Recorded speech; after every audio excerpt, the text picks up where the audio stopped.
கொண்டாடுவது சரி. அவர் காங்கிரஸ்காரராக இருந்தார் என்பதுதான் உண்மை.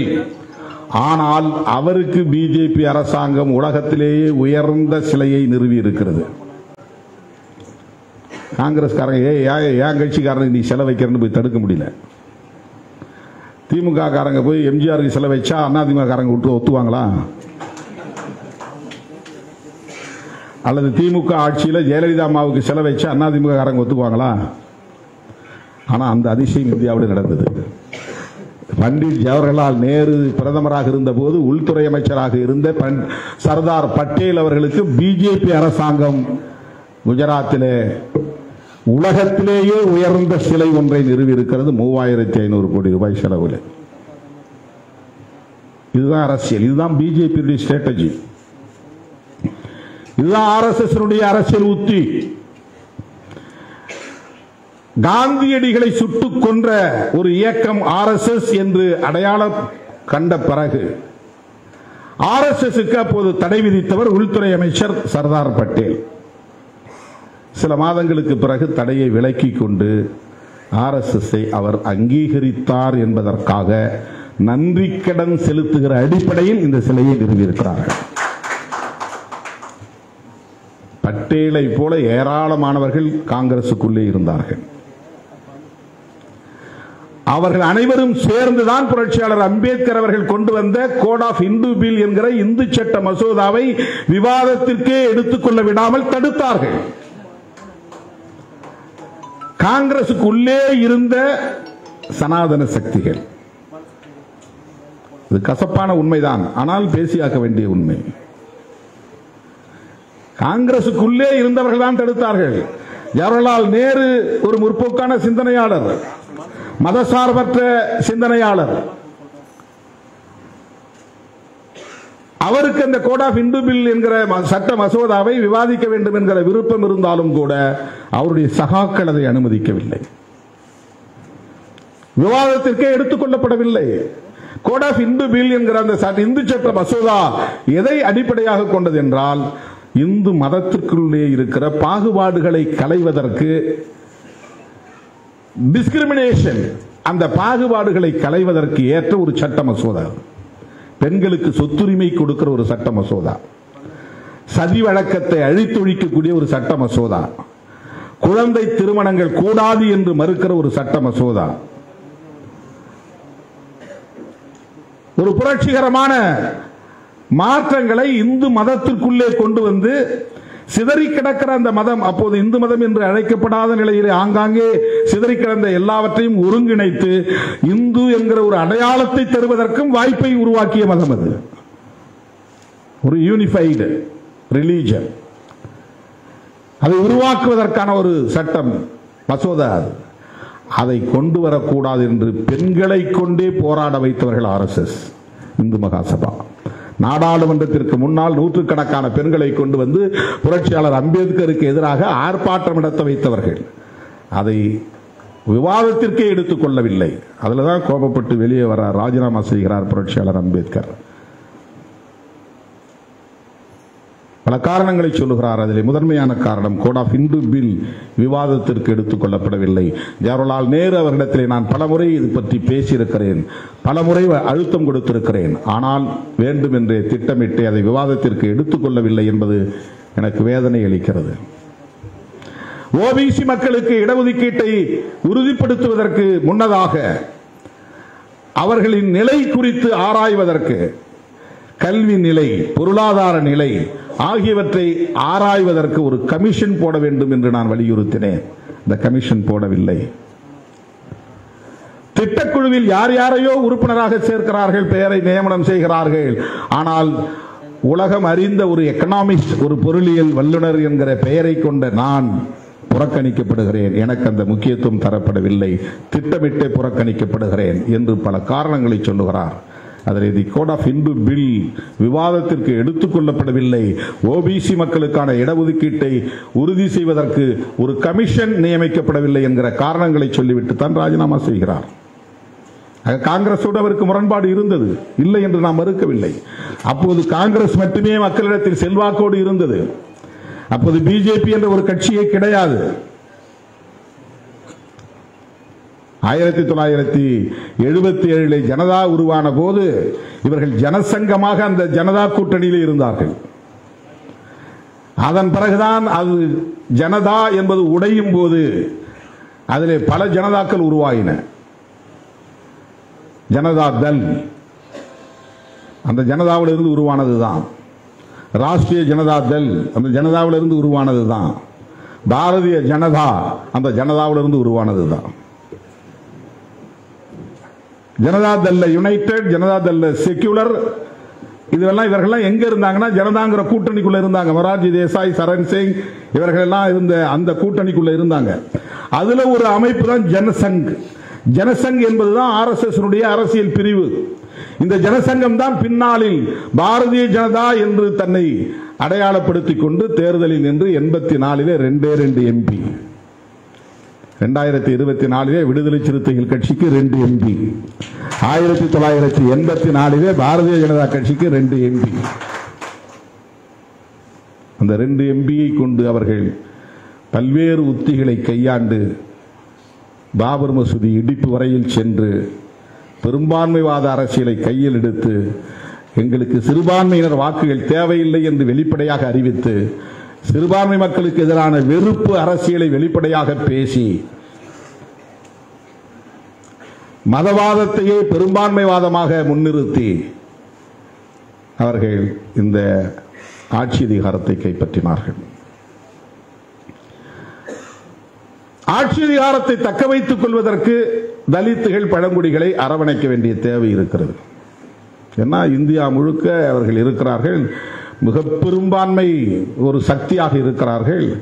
அவர்களை இவர்கள் வெளிப்படையாக பகைத்துக் கொள்ள முடியாது என்கிற நிலையிலே இந்துத்துவ தலைவர் அவர் இந்துத்துவ அம்பேத்கர் அவர் கிறிஸ்தவத்தை தழுவவில்லை, அவர் இஸ்லாத்தை தழுவவில்லை. ஏனென்றால் அவை வெளிநாட்டு மதங்கள்.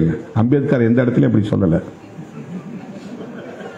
இது எவ்வளவு பெரிய அப்பட்டமான பொய், அந்த புழுகு, ஆகாச புழுகு, எவ்வளவு மோசமான ஒரு திரிபுவாதம், எவ்வளவு பெரிய மோசமான திரிபுவாதம். இதுதான் ஆபத்தானது. அம்பேத்கரை விழுங்கி செரிக்க பார்க்கிறார்கள். இதை தடுக்கவில்லை என்று சொன்னால் மிகப்பெரிய ஆபத்தை இந்த தேசம் சந்திக்கும். அந்த பொறுப்புணர்வோடு இயங்குகிற இயக்கம் தான் விடுதலை சிறுத்தைகள் கட்சி. அந்த தெளிவோடு இயங்குகிற இயக்கம் தான் விடுதலை சிறுத்தைகள் கட்சி. வேற என்ன தனிப்பட்ட முறையில் அவங்களுக்கு நமக்கு என்ன பிரச்சனை இருக்கு? ஆகவே பிஜேபி காங்கிரஸை விமர்சிக்கிறது. அப்படி விமர்சிக்கிற நேரத்தில் தேர்தல் நேரத்திலே அம்பேத்கரை கான்ஸ்டிடியூயன்ட் அசம்பிளிக்குள்ள உள்ள நுழைவிடாம தடுக்க முயற்சி பண்ணீங்க, தோக்கடிச்சிங்க.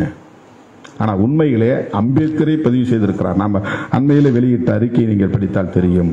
அவரை தோற்கடிக்க பெருமுயற்சி எடுத்துக்கொண்டவர் வீர் சவார்கர். சாவர்கர், அவர் பேர் சாவர்கர் தான், வீரர் சாவர்கர்ன்றாங்க. சாவர்கர் அம்பேத்கருக்கு எதிராக பிரச்சாரம் செய்தார். தேர்தலில் யார் நின்னாலும் தோக்கடிக்கும் தான் நினைப்போம். அது ஒரு எலக்டோரல் மோட்டிவ் தானே. இப்போ என்னை எதிர்த்து ஐயா நல்ல நிற்கிறாருன்னா நான் உடனே வேண்டான்னு பின்வாங்க மாட்டேன். எப்படியாவது நான் ஜெயிக்கணும்னு நினைப்பேன். அது நல்ல மனிதர், உயர்ந்த மனிதர், அவர் வெற்றி பெற்றால் நல்லது, அவர் வெற்றி பெறணும் அப்படின்னு எனக்கு மனசுக்குள்ள இருந்தாலும் நான் தான் காம்படிட்டார்னா நான் என்ன நினைப்பேன்? நான் ஜெயிக்கணும்னு தான் நினைப்பேன்.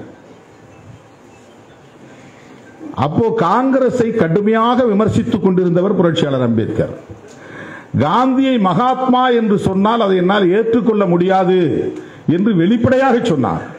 உதறுகளிலே புன்னகையையும் அக்குலிலே கத்தியையும் மறைத்து வைத்துக் கொண்டிருக்கிற ஒரு நபர் உங்களுக்கு மகாத்மா என்று சொன்னால் அவரும் மகாத்மா தான் என்று சொன்னார். இந்த விமர்சனம் யாரும் காந்தியை பண்ணது கிடையாது. கம்யூனல் அவார்டு, செப்பரேட் எலக்டரேட், அது பெரிய நீண்ட சப்ஜெக்ட், நீண்ட நேரம் பேசணும். வட்டமேசை மாநாட்டில் புரட்சியாளர் அம்பேத்கரும் தாத்தா ரெட்டமலை சீனிவாசன் அவர்களும் ஒடுக்கப்பட்ட மக்களின் பிரதிநிதிகளாக பங்கேற்றார்கள். அவரையே அழைத்தீர்கள் என்று காந்தி கோபப்பட்டார், ஆத்திரப்பட்டார். முதல் வட்டமேசை மாநாடு 1930 நடந்ததில் அவர் பங்கேற்க போகவில்லை. இதுவும் ஒரு காரணம்.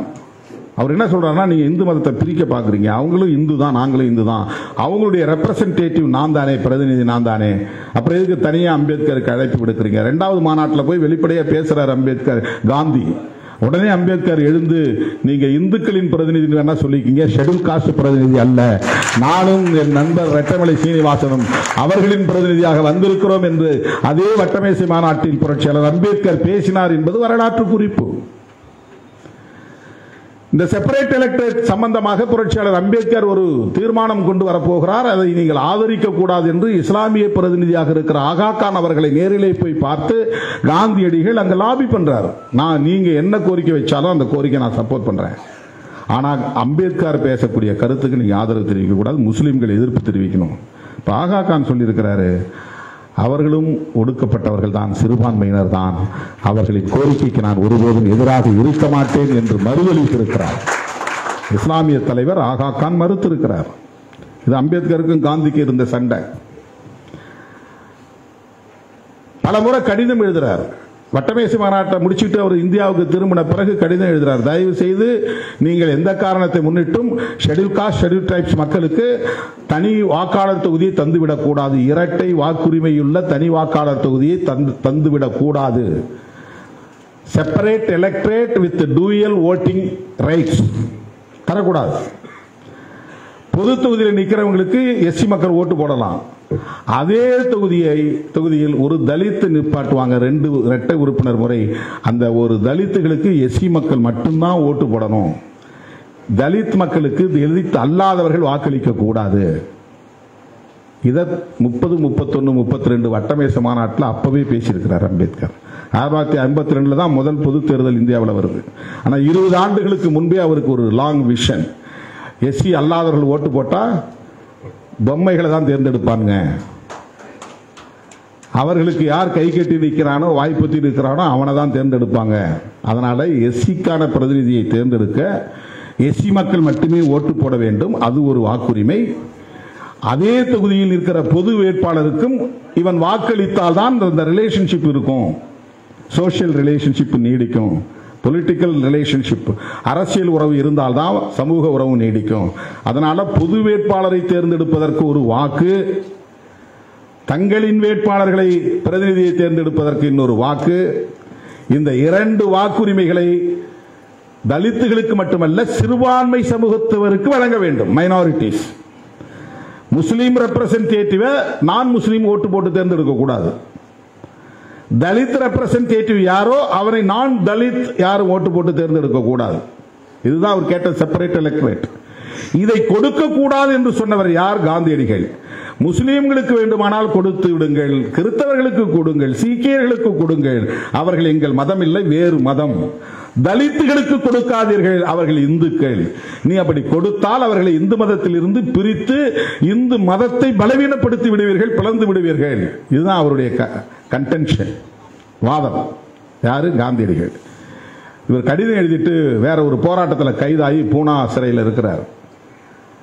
அந்த நேரத்தில் பிரிட்டிஷ் அரசாங்கம் டிக்ளேர் பண்ணிட்டான் separate electorate for Dalits and tribes. உடனே அவருக்கு ஆத்திரம் வந்து, இதை திரும்ப பெறுகிற வரையில் நான் உண்ணாவிரதம் இருப்பேன், உண்ணாவிரதம் இருந்து நான் உயிரை துறப்பேன் அப்படின்னு பிடிவாதமாக நிற்கிறார். 1 நாள் 2 நாள் என்று போராட்டம் நீடிக்கிறது. தேசத்தந்தையே உண்ணாவிரதம் இருக்கிறார் என்று நாடே பதறுகிறது. தமிழ்நாட்டில் இருந்து ராஜாஜி, MC ராஜா எல்லாம் போறாங்க, போயிட்டு அம்பேத்கரை பார்க்குறாங்க, கஸ்தூர்பா காந்தி உட்பட. வெள்ளக்காரன் சொல்லிட்டான், நாங்கள் டிக்ளேர் பண்ணது தான், இதில் ஏதாவது ஆல்ட்ரேஷன் பண்ணுனா நீ அம்பேத்கர் போய் பாருன்ட்டான்.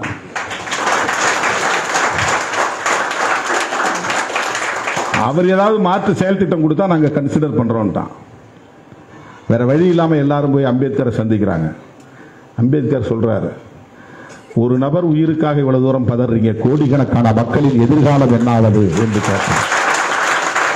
அவர் இறந்தால் இறக்கட்டும் என்றுதான் சொல்லுகிறார். கோடிக்கணக்கான மக்களின் எதிர்காலத்தை நான் பாழாக்க முடியாது, காந்தியடிகள் இறந்தாலும் எனக்கு கவலை இல்லை என்றுதான் சொல்லுகிறார்.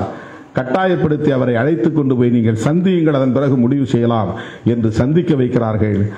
போன உடனே இவர்கள் என்ன நினைத்தார்கள் என்றால், அவர் சன்னியாசி கோலத்தில் இருக்கிறார், அவர் தேசப்பிதாவாக உயர்ந்து நிற்கிறார், மிகப்பெரிய ஒரு சக்தி, அவரை பார்த்ததும் அம்பேத்கர் கரைந்து போவார், காலடியில் விழுந்து விடுவார் என்றுதான் எதிர்பார்த்தார்கள். ஆனால் புரட்சியாளர் அம்பேத்கர் போன உடனேயே நெருப்பாய் எழுந்தார், ஆவேசமா பேசினார். நீங்களும் உங்க காங்கிரஸ் கட்சி இந்த தலித் மக்களுக்கு என்ன செய்தீர்கள்? தீண்டாமை ஒழிக்க என்ன செய்தீர்கள்? கதர் சட்டை போடுறவன் தான் காங்கிரஸ்காரன் ஆகலாம் என்று நிபந்தனை விதிக்கிற நீங்கள் தீண்டாமையை கடைபிடிக்காதவன் தான் காங்கிரஸில் சேரலாம் என்று சொல்லி இருக்கிறீர்களா? இதை ஒரு புத்தகமாக எழுதினார். What Gandhi and Congress done to touch untouchables. தீண்டப்படாத மக்களுக்கு என்ன செய்திருக்கிறீர்கள்? எவ்வளவு பெரிய வால்யூம் புத்தகமே இருக்கிறது. காந்தியடிகளை நேருக்கு நேர் எதிர்த்தவர் புரட்சியாளர் அம்பேத்கர். 4வது நாள் பதற்றம் பெருகி அவர் உயிர் போனால் என்னாவது, ஒட்டுமொத்த தலித் மக்களையே இவர்கள் அழித்தொழித்து விடுவார்களே என்கிற நிலையில்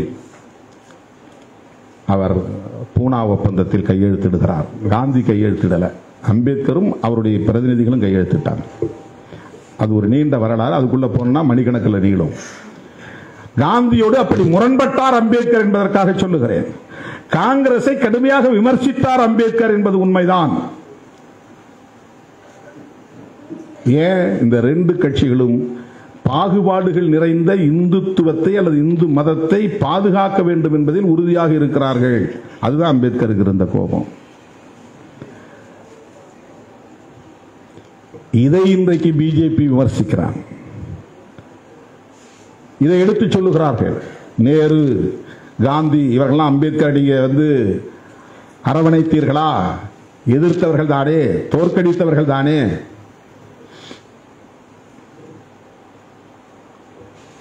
பங்களாதேஷ் இன்னைக்கு ஒரு தனி நாடா இருக்கு. அந்த பகுதியில் இருந்துதான் அவர் தேர்ந்தெடுக்கப்படுறார் கான்ஸ்டிடியூயன்ட் அசம்பிளிக்கு.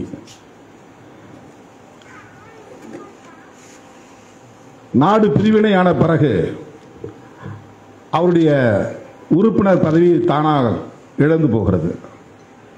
ஏன்னா அந்த நாடே பிரிஞ்சு வேற இடத்துக்கு போயிடுச்சு, வேற நாடாகி போயிடுச்சு. அப்போ அவர் மெம்பராக இருக்க முடியாது. இப்போ மறுபடியும் அவர் மெம்பர் ஆகணும். அப்போ அரசியல் நிர்ணய சபையின் தலைவராக இருந்த டாக்டர் ராஜேந்திர பிரசாத் வெளிப்படையாக சொல்றாரு, அவர் மறுபடியும் வரணும் அரசியல் நிர்ணய சபைக்கு. காங்கிரஸ் சப்போர்ட் பண்ணி அவர் மறுபடியும் போனார் உள்ள. இந்த வரலாறு பிஜேபி பேசுறது இல்லை. அதுக்கு பிறகுதான் டிராப்டிங் கமிட்டி போடுறாங்க. 22, 23 குழுக்கள் அரசியல் நிர்ணய சபையில் உருவாக்கப்படுகிறது. அதிலே ஒன்று டிராப்டிங் கமிட்டி. இந்த டிராப்டிங் கமிட்டிங்கிறது அரசியல் சட்டத்தை வரைவு குழு, வரையக்கூடிய குழு. அதனுடைய தலைவராக இவரை தேர்ந்தெடுக்கப்படுறாங்க. அப்ப அம்பேத்கர் பேசுறாரு, நான் இந்த கான்ஸ்டிடியூயன்ட் அசம்பிளியில மெம்பர் ஆகணும்னு விரும்பினது எதற்காகனா, இந்த சாதாரண எளிய மக்களின் உரிமைகளுக்காக குரல் கொடுக்க வேண்டும் என்பதற்காக மட்டும்தான் நான் வந்தேன். ஆனால் வரைவு குழுவிலே என்னை உறுப்பினராக்கியதும் அந்த வரைவு குழுவுக்கே என்னை தலைவராக்கியதும் நான் எதிர்பார்க்காத ஒன்று. அதற்கு நான் நன்றி கடன் பெற்றிருக்கிறேன் என்று பேசினார். அவரே எதிர்பார்க்கல. அது ஒரு அன்பார்ச்சுனேட் மொமெண்ட். அவர் எதிர்பார்க்கல. ஏன் அம்பேத்கர் அவரை அன்றைக்கு தேர்வு செய்தார்கள் என்றால், உயர்ந்த சாதி என்று சொல்லிக் கொண்ட யாரும் இந்தியாவின் தலைவிதியை தீர்மானிக்கிற வல்லமை பெற்றவர்களாக இல்லை என்பதுதான். நீ கடவுளுக்கு நெருக்கமானவனாக இருக்கலாம், சாதியிலே உயர்ந்தவனாக இருக்கலாம், ஆனால் ஒரு தேசத்தின் தலையாய விதியை எழுதுவதற்கான சட்ட அறிவோ, அரசியல் அறிவோ, சமூக அறிவோ யாருக்கும் இல்லை என்பதனால் தான் வேறு வழி இல்லாமல் அம்பேத்கர் கைக்கு அது போய் சேர்ந்தது. இல்லைன்னா அவ்வளவு பெரிய சான்ஸ் யாராவது விட்டு கொடுப்பாங்களா? 1930களிலேயே காங்கிரஸ் கட்சி தீர்மானம் போடுகிறது அரசியல் நிர்ணய சபையை உருவாக்க வேண்டும் என்று, அரசியல் சட்டத்தை எழுத வேண்டும் என்று. இப்ப பிரிட்டிஷ்காரன் உங்கள ஒரு கமிட்டியை நீங்க உருவாக்குங்கன்னு அவன் சொல்றான். அப்ப மோத்திலால் நேரு தலைமையில் ஒரு கமிட்டி போடுறாங்க. யார் மோத்திலால் நேரு? பண்டிட் ஜவஹர்லால் நேரு அவர்களின் தந்தை. அவர் ஒரு பாரிஸ்டர். அவர் தலைமையில் போட்ட குழு ஒரு சட்டத்தை தயாரித்து, வரைவு நகலை தயாரித்து கொடுத்தார்கள். ஆனால் பிரிட்டிஷ் அரசாங்கம் அதை நிராகரித்து விட்டது. அதில் அந்த வேல்யூஸ் இல்லை, அதற்கான அடிப்படை கூறுகள் இதிலே இல்லை. ஆகவே இதற்கு தகுதியானவர் புரட்சியாளர் அம்பேத்கர் அவர்கள் என்பதை அந்த அரசியல் நிர்ணய சபை தீர்மானித்து அந்த பொறுப்பை அவரிடத்திலே கொடுத்தார்கள். 2 ஆண்டுகள் 11 மாதங்கள் 17 நாட்கள், கிட்டத்தட்ட 3 ஆண்டு காலம் அல்லும் பகலும் அயராது உழைத்து உலகத்தில் உள்ள அத்தனை அரசியலமைப்பு சட்டங்களையும் படித்து இந்த தேசத்திற்கு ஏற்ற நாடாளுமன்ற ஜனநாயகத்தை உயிர் மூச்சாக கொண்ட ஒரு அரசமைப்பு சட்டத்தை வகுத்தளித்தவர் புரட்சியாளர் அம்பேத்கர் அவர்கள். அந்த அரசமைப்பு சட்டம் உயிர்ப்போடு இருந்தால் மட்டுமே இந்த தேசத்தை கட்டமைக்க முடியும். ஏன்னா இந்த கான்ஸ்டிடியூஷன் வந்த நேரத்தில் நேஷன்ஹுட் இல்லை, ஒரு தேசமாகவே இது இல்லை. எல்லாத்தையும் இணைச்சாங்க, ஆனா அவன் தனித்தனியாக தான் இருக்கிறான். பல மதங்கள், பல மொழிகளை பேசுகிற பல்வேறு தேசிய இனங்கள், சுதேச அரசுகளாக இருந்த பாரம்பரியம் உள்ள பகுதிகள், பிரிட்டிஷ் அரசாங்கத்தின் கட்டுப்பாட்டில் இருந்த வேறு ஆட்சி நிர்வாக முறையை கொண்ட பகுதிகள், இதெல்லாம் ஒன்னா சேர்க்கணும். இதுக்கு ஒரு நேஷன்ஹுட் வேணும், ஒரு தேசிய அடையாளம் வேணும். இதை ஒரு தேசமாக்க வேண்டும். இதை ஒரு தேசமாக்க வேண்டும் என்கிற இடத்தில் தான் அரசமைப்பு சட்டத்தின் தேவை எழுகிறது. ஒரே அரசமைப்பு சட்டம், ஒரே நீதி நிர்வாக முறை, ஒரே வகையிலான ஆட்சி நிர்வாக முறை, இதெல்லாம் இருந்தால் தானே ஒரு தேசம் உருவாகும், ஒரு நேஷன்ஹுட் என்பது உருவாகும். அதற்கேற்ப ஒரு சட்டத்தை வடிவமைக்க வேண்டும். அது பயாஸ்டா இருந்துடக்கூடாது. சிறுபான்மையினருக்கு பாதுகாப்பு இல்லாத நிலை இருந்து விடக்கூடாது. இங்கே மொழி சிறுபான்மையினர் இருக்கிறார்கள், மத சிறுபான்மையினர் இருக்கிறார்கள், சாதி சிறுபான்மையினர் இருக்கிறார்கள். சிறுபான்மையினர் என்பது வெறும் இஸ்லாமியர்கள் கிறிஸ்தவர்களை மட்டும் குறிக்கிறது அல்ல. ஒரு மாநிலத்துக்குள்ள பிற மொழி பேசுறவங்க சிறுபான்மையினர், தமிழ் பேசுறவங்க பெரும்பான்மை, தெலுங்கு பேசுறவங்க சிறுபான்மை, கர்நாடகாவோட கன்னடம் பெரும்பான்மை, தமிழ் சிறுபான்மை. கிராமங்களுக்கு போனா பிரசாதிகள் பெரும்பான்மை, தலித் சிறுபான்மை. ஒவ்வொரு சாதியா பார்த்தா ஒவ்வொரு சாதியிலும் சிறுபான்மை இருக்கும். பல சாதிகள் சிறுபான்மை சாதிகள் உண்டு.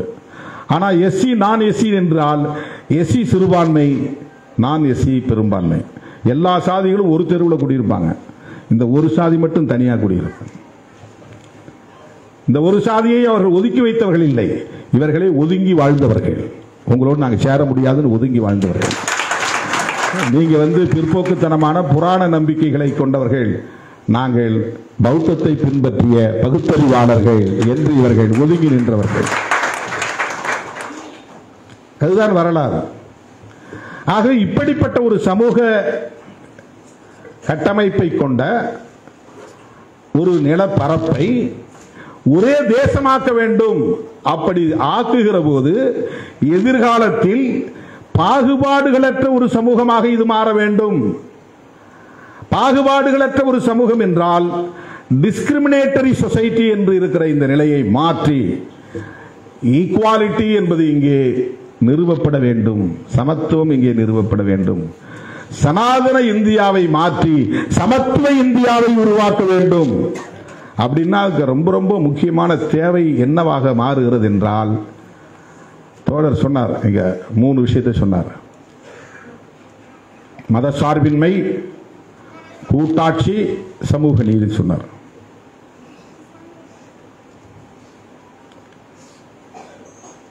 அரசமைப்பு சட்டத்தில் முக்கியமான அடிப்படை கூறுகள் சோசலிசம், செக்குலரிசம், பெடரலிசம், புளூரலிசம். இந்த 4 ரொம்ப முக்கியமான கோட்பாடுகள்.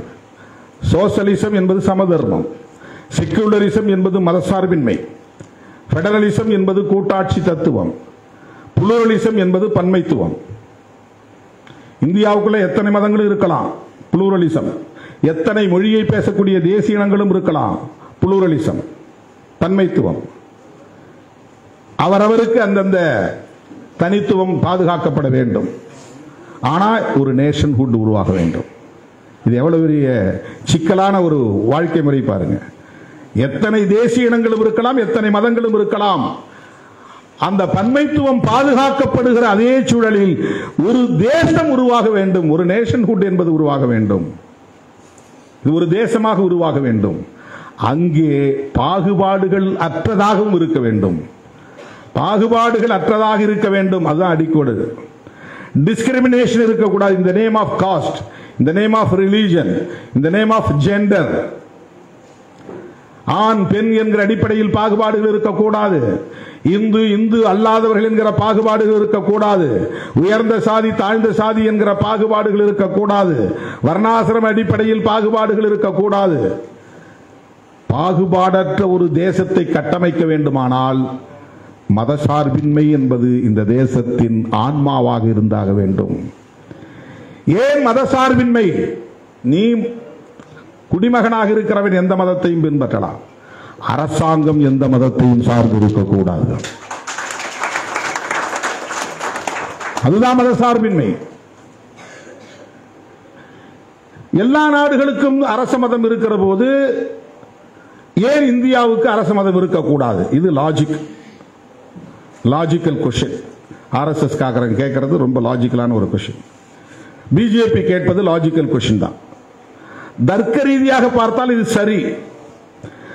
இலங்கை ஒரு பௌத்த நாடு, சீனா ஒரு பௌத்த நாடு, பாகிஸ்தான் ஒரு முஸ்லீம் நாடு, அரபு நாடுகள் எல்லாம் முஸ்லீம் நாடுகள், ஐரோப்பிய நாடுகள் எல்லாம் கிறிஸ்தவ நாடுகள், ஆசிய நாடுகள் எல்லாம் பௌத்த நாடுகள்.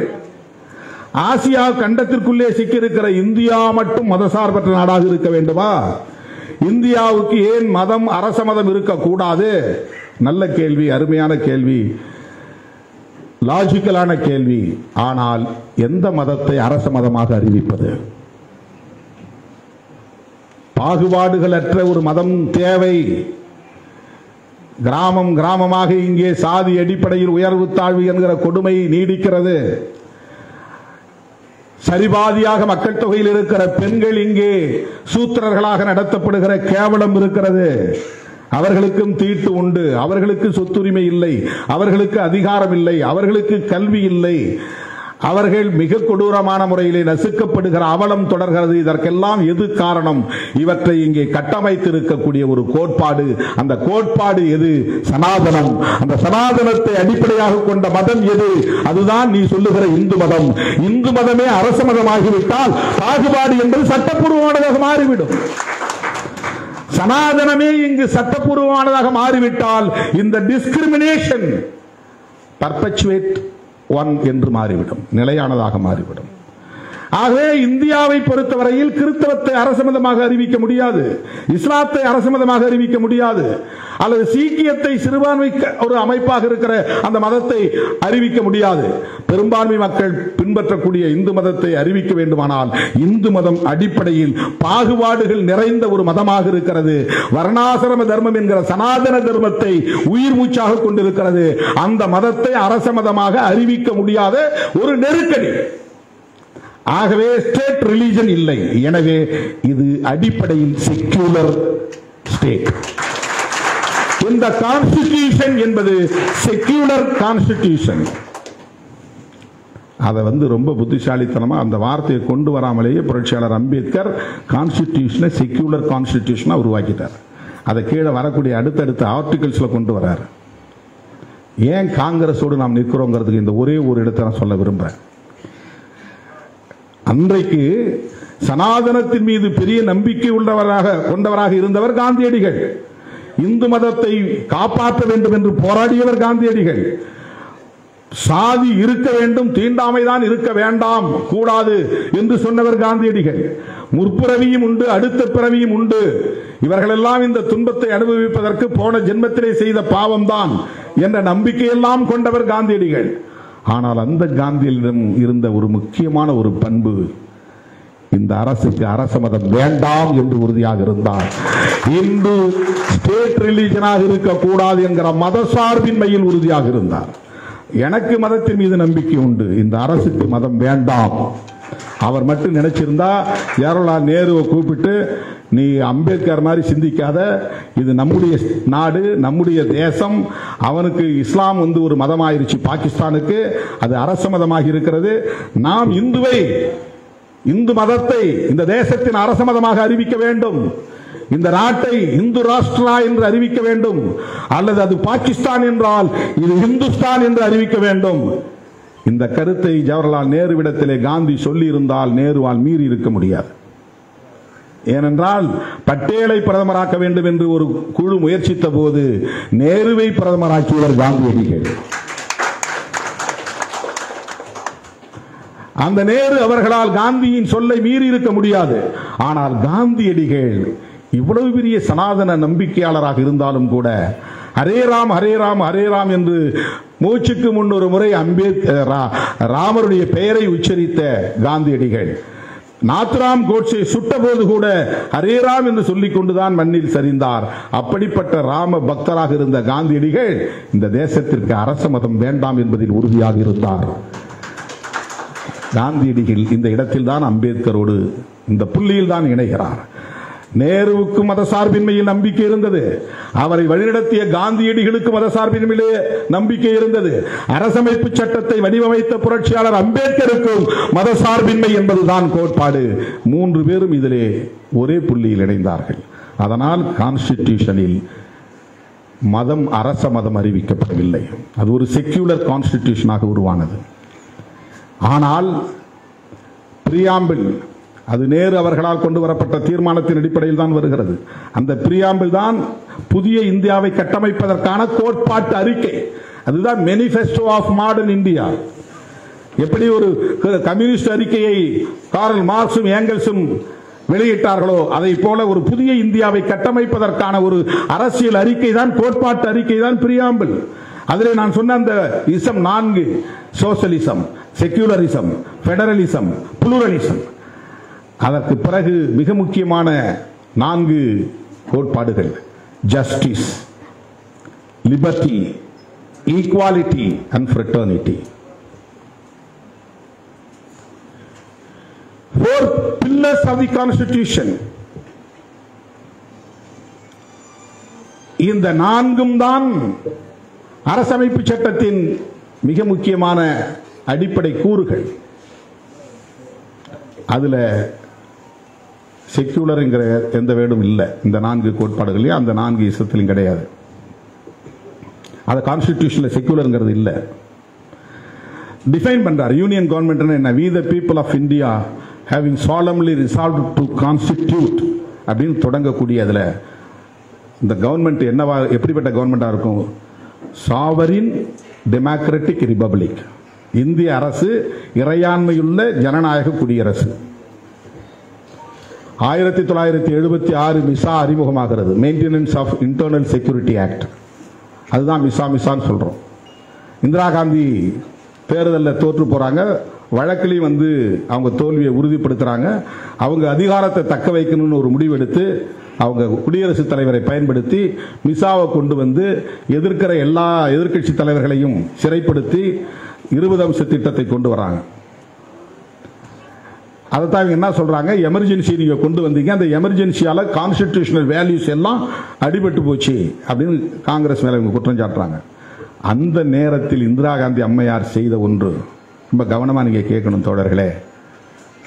ஏன் காங்கிரஸோட நாங்க நிற்கிறோம் அப்படிங்கிறதுக்கு, காங்கிரஸோடு முரண்பாடு நமக்கு இருக்கு. ஈழத்தமிழர் பிரச்சனைகளை முரண்பாடு இருக்கு, தேசிய இன பிரச்சனைகளை முரண்பாடு இருக்கு, பல்வேறு முரண்பாடுகள் இருக்கு, அது வேறு.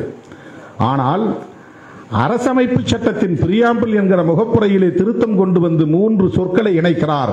ஒன்று அந்த டெஃபினிஷன் ஆஃப் யூனியன் கவர்மெண்ட், அதுல சாவரின் டெமோக்ராட்டிக் ரிபப்ளிக் என்று இருந்த இடத்திலே சாவரின் என்கிற சொல்லுக்கும் டெமோக்ராட்டிக் என்கிற சொல்லுக்கும் இடையிலே 2 சொற்களை இணைக்கிறார், சோசலிஸ்ட், செக்யூலர்.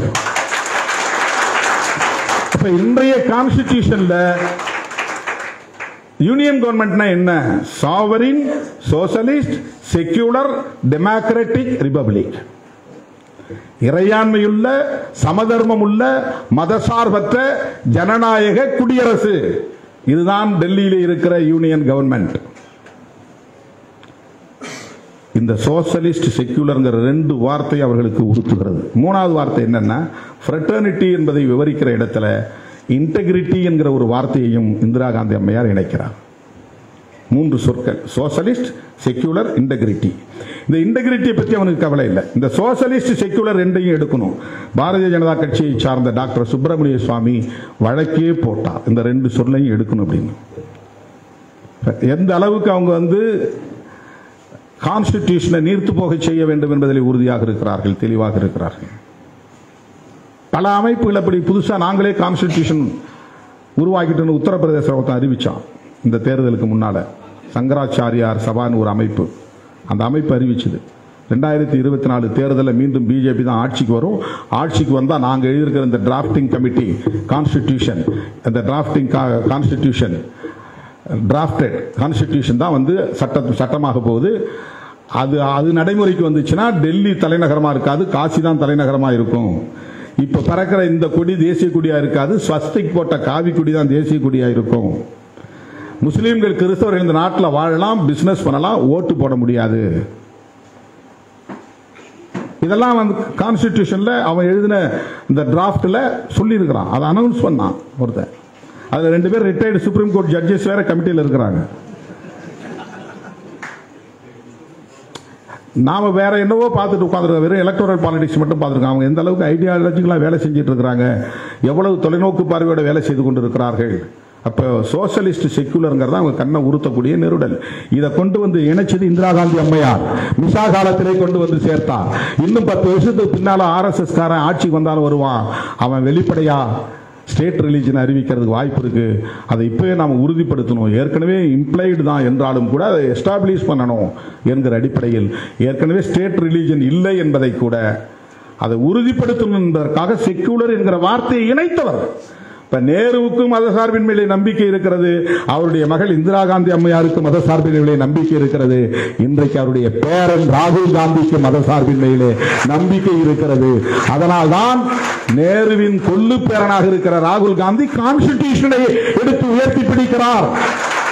கான்ஸ்டிடியூஷன் என்பதுதான் இன்றைக்கு இந்த புதிய தேசத்தை கட்டமைப்பதற்கான ஒரு கோட்பாட்டு அறிக்கை. அதற்கு நேர் எதிரான கும்பல் ஆட்சி பீடத்தில் அமர்ந்திருக்கிறது. அதனுடைய வேல்யூஸ், அதனுடைய விழுமியங்கள் மெல்ல மெல்ல நீர்த்து போக செய்கிறார்கள். 1-2 சொல்றேன். 370 ரிப்பீல் பண்ணது, இது கான்ஸ்டிடியூஷன் மீது நடத்தப்பட்ட கொடும் தாக்குதல். ஜம்மு காஷ்மீரை உடைச்சு யூனியன் டெரிட்டரியா மாத்தினது, இது கான்ஸ்டிடியூஷனுக்கு எதிரான தாக்குதல். EWS economically weaker section act, SC/STக்கு இடஒதுக்கீடு இருக்கு, சட்டம் கிடையாது, தனி சட்டம் இல்ல. ஓபிசிக்கு இடஒதுக்கீடு இருக்கிறது, தனி சட்டம் கிடையாது. ஓபிசிக்கு இடஒதுக்கீடு மண்டல் பரிந்துரை மூலம் தான் வந்துச்சு. மண்டல் பரிந்துரை வருவதற்கு முன்னால் காக்கா கலேல்கார் கமிஷன் வந்தது. காக்கா கலேல்கார் கமிஷன் யாரால வந்ததுன்னா அம்பேத்கரால் வந்தது. அவர் ரிசைன் பண்ண பிறகு ஏற்பட்ட ஒரு தாக்கத்தின் விளைவாக பாராளுமன்றத்தில் எதிரொலித்தது. அதனால ஓபிசி மக்களுடைய சோசியல் ஸ்டேட்டஸ் என்ன, எக்கனாமிக்கல் ஸ்டேட்டஸ் என்ன என்பதை கண்டறிவதற்காக போடப்பட்ட ஒரு கமிஷன், காக்கா கலேல்கார் கமிஷன், ஓபிசி நிலைமையை கண்டறிவதற்கு. அது நடைமுறைப்படுத்தப்படல. ஏன்னா காங்கிரசுக்குள்ள RSS சக்திகள் இருந்தார்கள், அதனால் நடைமுறைப்படுத்தப்படல. அப்புறம் பிஜேபி தனியா வந்துருச்சு கட்சி. அதனால இதுல இருந்தவங்க நிறைய பேர் வெளியே போயிட்டாங்க. காங்கிரஸ்ல கொஞ்சம் ட்ரெயின் ஆயிடுச்சு, அந்த சக்திகள்லாம் வெளியே போயிட்டாங்க. அதன் பிறகு விபி சிங் ஆட்சி காலத்தில் மண்டல் பரிந்துரை நடைமுறைக்கு வருது. அப்ப உற்ற துணையாக இருந்தது யார்? இந்தியா முழுக்க ஓபிசிக்கு இடஒதுக்கீடு கொடுக்கலாம் என்பதை ஆதரித்தவர்கள் தலித்துகளும் பழங்குடியிலும் தான். ராம்விலாஸ் பாஸ்வான் கூடவே இருந்தார். மாயாவதி உட்பட அத்தனை தலித் தலைவர்களும், அம்பேத்கர் இயக்க தலைவர்களும் அதை வரவேற்றார்கள். எதிர்த்தது யார்? ஓபிசி சமூகத்தை சார்ந்த இளைஞர்கள் சிந்திக்க வேண்டும். எதிர்த்தவர்கள் RSS, பிஜேபி. அத்வானி தலைமையிலே ரத யாத்திரை நடந்தது. ரத யாத்திரையை மண்டல் பரிந்துரையை எதிர்த்து நடந்தது. விபி சிங் ஆட்சியை கவிழ்த்தார்கள். மண்டல் பரிந்துரை நடைமுறைப்படுத்தக்கூடாது என்று எதிர்த்தார்கள். அதுவே பெரிய வன்முறையில் போய் முடிந்தது. அந்த எழுச்சி தான் பாபர் மசூதியை போய் இடித்தது. அந்த ரத யாத்திரை தான் பிஜேபி ஆட்சிக்கு வருவதற்கு வழிவகுத்தது. ரத யாத்திரை எதை எதிர்த்து வந்தது? மண்டல் பரிந்துரையை எதிர்த்து வந்தது. அப்படிப்பட்ட பிஜேபியோடு ராமதாஸ் போன்றவர்கள் கூட்டணி வைத்திருக்கிறார்கள். இவர்கள் பிசி, ஓபிசி, எம்பிசிக்கு ஆதரவானவர்களா என்பதை எண்ணி பார்க்க வேண்டும். ஓபிசி மக்களுக்கு இடஒதுக்கீடு கொடுக்க கூடாது என்று இந்தியாவிலே ரத்த கலரியை ஏற்படுத்திய RSS கும்பலுக்கு துணை போவது ஓபிசி மக்களுக்கானதா என்பதை எண்ணி பார்க்க வேண்டும். அன்றைக்கு அவர்களுக்கு எதிராக இருந்தவர்கள், விபி சிங்குக்கு ஆதரவாக இருந்தவர்கள் தலித்துகள் தான், தலித் அமைப்புகள் தான். அன்றைக்கு நாங்கள் தேர்தல் புறக்கணிப்பிலே இருந்த காலம் மதுரையிலே RSS கும்பலை எதிர்த்து நாங்கள் அறிக்கைகள் வெளியிட்டிருக்கிறோம், சுவரொட்டிகள் ஒட்டி இருக்கிறோம். 69% இடஒதுக்கீட்டுக்கு பாதுகாப்புக்காக பல போராட்டங்களை மதுரையிலே நடத்தி இருக்கிறோம். சைக்கிள் பேரணி நடத்தி இருக்கிறோம். விமான மறியல் போராட்டம் என்றெல்லாம் நாங்கள் அறிவித்து கைதாகி இருக்கிறோம். போய் நாங்கள் ஏர்போர்ட்டுக்குள்ள நுழைவோம்னு சொல்லிட்டு போனோம். அவனியாபுரத்தில் அம்பேத்கர் சிலையிலிருந்து என்னுடைய தலைமையில் ஒரு 1000 பேர் நாங்கள் திரண்டோம். நாங்கள் விமான நிலையத்தை நோக்கி போறோம். யாருக்கான இடஒதுக்கீடு? எஸ்சிக்கான இடஒதுக்கீடு ஏற்கனவே கான்ஸ்டிடியூஷன்ல ப்ரொடெக்டிவா இருக்கு, பாதுகாப்பா இருக்குது. ஆனால் அம்பேத்கர் இயக்கங்கள் எல்லாம் ஓபிசி இடஒதுக்கீட்டுக்காக போராடி கொண்டிருந்தார்கள். ஆனால் இன்றைக்கும் ஓபிசி தலைவர்கள் தான் அமித்ஷா, மோடி உட்பட RSSக்கு சேவை செய்து கொண்டிருக்கிறார்கள். சனாதனத்தை இங்கே பாதுகாப்பதற்கு போராடி கொண்டிருக்கிறார்கள். அருமை தோழர்களே, EWS அதாவது எக்கனாமிக்கலி வீக்கர் செக்ஷன் என்கிற முன்னேறிய சாதியில் உள்ள பொருளாதாரத்தில் நலிவடைந்தவர்களுக்கு இடஒதுக்கீடு, அதற்கு ஒரு சட்டம் வந்து விட்டது. ஓபிசிக்கு சட்டம் இல்லை, SC STக்கு சட்டம் இல்லை. அது ஒரு தாக்குதல். அரசமைப்பு சட்டத்தின் அனைத்து விழுமியங்களையும் நீர்த்து போக செய்யக்கூடிய வகையில் புதிய புதிய நடவடிக்கைகளை மேற்கொண்டு வருகிறார்கள்.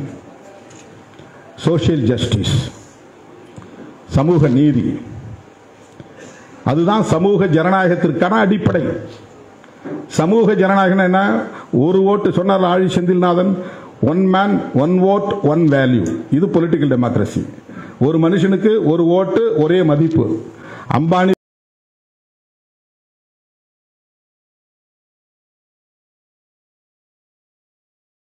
பேசுறார். லிபர்ட்டி, ஈக்வாலிட்டி அண்ட் ஃப்ரெட்டர்னிட்டி, இந்த மூன்றையும் விவரித்து பேசுகிறார். இந்த மூணும் தனித்தனியானது அல்ல, இந்த மூணும் ஒன்னோடு ஒன்று பின்னி பிணைந்தது. லிபர்ட்டி இல்லாமல் சுதந்திரமும் சமத்துவமும் கிடையாது.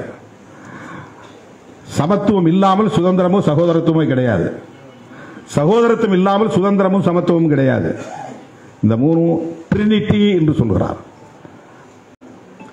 முக்கொள்கை, மூன்று கொள்கை ஒன்றோடு ஒன்று தொடர்புடையது. இதை நீங்கள் நடைமுறைப்படுத்துகிற போதுதான் கல்வி,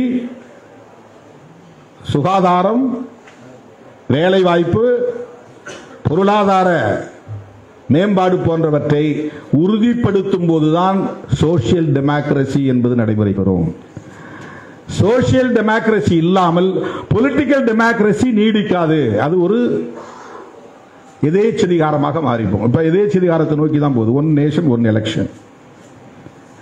ஏன்னா இங்க வந்து சோசியல் டெமோக்ரசி கிடையாது. ஈக்குவல் ஆப்பர்ச்சுனிட்டி, ஈக்குவல் ஸ்டேட்டஸ், அதுதான் ஈக்குவாலிட்டி. சமமான வாய்ப்பை தரணும், சமமான தகுதியை உருவாக்கணும். இது இந்த சமூகத்தில் நடைமுறையில் இல்லை. இன்னும் வந்து சாதிய கொடுமைகள் இருக்கின்றன, இன்னும் ஆணவ கொலைகள் நடக்கின்றன, இன்னும் சதி வழக்கம் இருக்கிறது, இன்னும் பெண்களுக்கான இடஒதுக்கீட்டை நடைமுறைப்படுத்த முடியவில்லை. 33% கொண்டு வரணும் ஒரு பில் கொண்டு வந்தாங்க, நடைமுறைப்படுத்த முடியவில்லை. நாடு விடுதலை அடைந்து 75 ஆண்டுகளை கொண்டாடிவிட்டது. அரசமைப்பு சட்டம் நடைமுறைக்கு வந்து 75 ஆண்டுகள் ஆகிவிட்டன. ஆனால் பெண்களுக்கான இடஒதுக்கீட்டை உறுதிப்படுத்த முடியவில்லை. அரசியலில், சட்டமன்றத்தில், நாடாளுமன்றத்தில். அப்போ சோசியல் டெமோக்ரசி இல்ல. சோசியல் டெமோக்ரசி இல்லைன்னா பொலிட்டிக்கல் டெமோக்ரசி நீடிக்காது. அது எதை நோக்கி போகும்? எதேச்சதிகாரத்தை நோக்கி போகும், ஆட்டோகிரசி நோக்கி போகும், அதிபர் ஆட்சி முறையை நோக்கி போகும். அம்பேத்கர் வடிவமைத்திருக்கிற அரசமைப்பு சட்டம் பார்லிமெண்டரி டெமோக்ரசி என்கிற நாடாளுமன்ற ஜனநாயகத்தை அடிப்படையாக கொண்டது. அமெரிக்காவுக்கு இங்க உள்ள வித்தியாசம் அதுதான். அது குடியரசுத் தலைவரை முதன்மைப்படுத்துகிற அரசமைப்பு சட்டம். நாடாளுமன்றத்துக்கு முக்கியத்துவம் கிடையாது. அந்த பிரசிடென்ட் என்ன சொன்னாலும் அதுதான் சட்டம், அதுதான் முக்கியமானதாக கருதப்படும். அவன் வந்து டிசிஷன் எடுக்க முடியும். அவர்தான் அங்க ஆட்சி தலைவர். இங்க வந்து ஆட்சி நிர்வாக தலைவர் பிரதமர். பிரதமர் யார்? ஒரு சாதாரண நாடாளுமன்ற உறுப்பினர். அவரும் one among the parliament member. பிரதமருங்கிறவர் தனியான ஒரு பதவி கிடையாது. அவர் வந்து உறுப்பினர்கள் ஒரு உறுப்பினர். அவரும் வந்து அங்க சாதாரண உறுப்பினர் மாதிரி உட்காரணும் உள்ள. பிரதமருக்கு தனி சேர் கிடையாது. சபாநாயகருக்கு கூட தனி சேர் உண்டு, பிரதமருக்கு தனி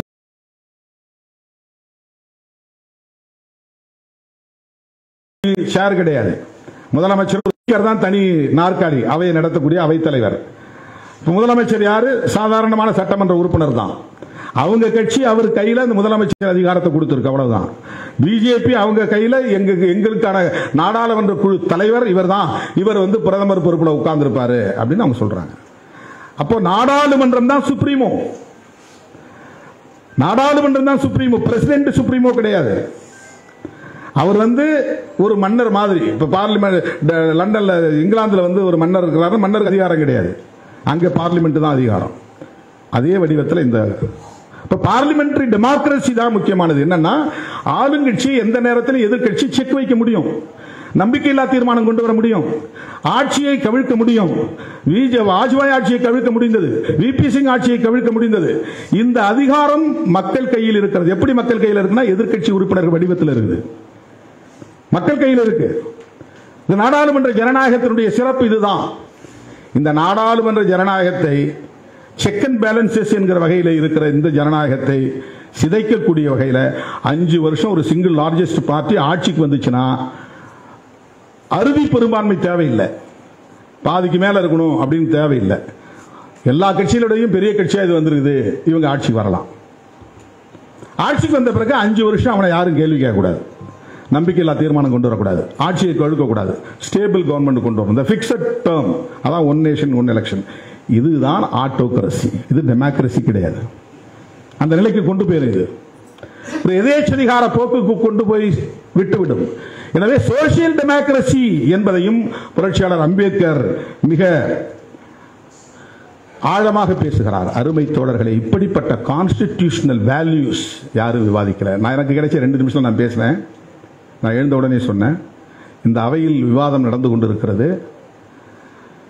அம்பேத்கருக்கு எதிராக, அம்பேத்கருக்கு துரோகம் இழைத்தவர்கள் யார், நீயா நானா என்ற விவாதம் தான் இங்கே நடந்து கொண்டிருக்கிறதே தவிர இந்த 75 ஆண்டு காலத்தில் அரசமைப்பு சட்டம் எந்த அளவுக்கு நடைமுறையில் இருக்கிறது என்பதை யாரும் பேசவில்லை என்று நான் பதிவு செய்கிறேன். என்னுடைய உரையில் எனக்கு கிடைச்ச 3 நிமிஷம் அதை நான் பதிவு செய்கிறேன். காங்கிரஸ் விமர்சிக்கிறோம் என்கிற பெயரில் மோடி, அமித்ஷா அவர்கள் அவருடைய ஆழ்மனதில் புறையோடி கிடந்த அம்பேத்கர் மீதான வெறுப்பை வெளிப்படுத்தி இருக்கிறார். அம்பேத்கர் அம்பேத்கர் அம்பேத்கர் அம்பேத்கர் 7 முறை சொல்றாரு. 2 தடவை சொன்னா கூட பரவாயில்ல. அம்பேத்கர் அம்பேத்கர் சொல்றதா ஒரு ஃபேஷனா போச்சு அப்படின்னு சொல்லியிருந்தா கூட அது கடந்து போயிருக்கும்.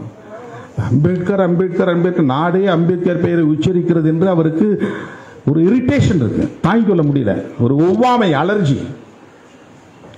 இது எப்படி நிகழும்? வீர சவர்கர் வீர சவர்கர் வீர சவர்கர் சொன்னா உனக்கு மகிழ்ச்சியா இருக்கும்ல, நீ பேசுறல்ல, திரும்ப திரும்ப பேசுறல்ல, 1000 முறை உச்சரிக்கிறல்ல. அவர் என்ன விடுதலை போராட்ட வீரரா? அவர் என்ன கான்ஸ்டிடியூஷனல் பிரேமரா? கான்ஸ்டிடியூஷன் அசெம்பிளியில அவர் ஏதாவது பங்கெடுத்து விவாதித்து இருக்கிறாரா? என்ன, எந்த வகையில் அவரை நீங்க கொண்டாடுறீங்க? அவரை கொண்டாடும் போது ஏன் அம்பேத்கரை கொண்டாடக்கூடாது? நாடாளுமன்றத்தில் எப்படி பகவான் பேரை உச்சரிக்க முடியும்? கோயிலுக்கு போனா பகவான் பேரை உச்சரிக்கலாம், முருகன் பழனிமலைக்கு போனா முருகா முருகா முருகான்னு சொல்லலாம், நடராஜர் கோயிலுக்கு போனா சிவா சிவா சிவான்னு சொல்லலாம். பார்லிமெண்ட் எப்படி சிவா சிவா சிவான்னு சொல்ல முடியும், முருகா முருகா என்று சொல்ல முடியும்? பார்லிமெண்ட்டுக்கு போனா அம்பேத்கர் அம்பேத்கர் அம்பேத்கர் அம்பேத்கர் அம்பேத்கர் அம்பேத்கர் அம்பேத்கர் தான் பேச முடியும்.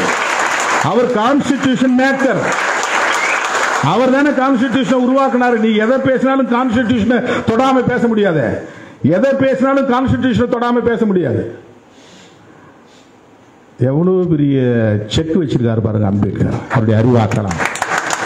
எந்த அம்பேத்கர் நீ தொடக்கூட முடியாத, தீண்டப்படாத நீ அவமதித்தாயோ அந்த அம்பேத்கர் பெயரை நாள்தோறும் உச்சரித்தாக வேண்டிய ஒரு கட்டாயத்தை அவர் ஏற்படுத்தி இருக்கிறார். எவ்வளவு பெரிய புரட்சி, எவ்வளவு பெரிய புரட்சி. அப்ப அமித்ஷா ஆத்திரத்தில் சொல்றாரு, அது அந்த மனசுக்குள்ள ஆழ் மனதில் காங்கிரஸ் விமர்சிக்கிறோம் நினைச்சுக்கிட்டே பேசிட்டு போனவர் அம்பேத்கர் அம்பேத்கர் என்ன அவர் பெரிய கடவுளா, என்ன அம்பேத்கர் அம்பேத்கர்ன்றீங்க அப்படின்னு ஒரு அதுக்கு ரூமுக்குள்ள சொல்லியிருப்பாரு. இங்கே அவைன்னு சொல்லிட்டார், அவர் ரூமுக்குள்ள சொல்லியிருப்பாரு. எப்ப பார்த்தாலும் இவனும் அம்பேத்கர் அம்பேத்கர்ன்றானுங்க, என்னையா பெரிய தொல்லையா போச்சுன்னு உள்ள சொல்லியிருப்பாரு. அந்த எரிச்சலோட வந்தவர் இங்கேயும் உணரிட்டார். ஆகவே 1000 முறை உச்சரிப்போம் அம்பேத்கர் பெயரை, திரும்ப திரும்ப உச்சரிப்போம் அம்பேத்கர் பெயரை. அம்பேத்கரை கொண்டாடுவதற்காக அல்ல, அவர் உருவாக்கிய அரசமைப்பு சட்டத்தை உயர்த்தி பிடிப்பதற்காக என்பதை சொல்லி வாய்ப்புக்கு நன்றி கூறி முடிக்கிறேன். நன்றி, வணக்கம்.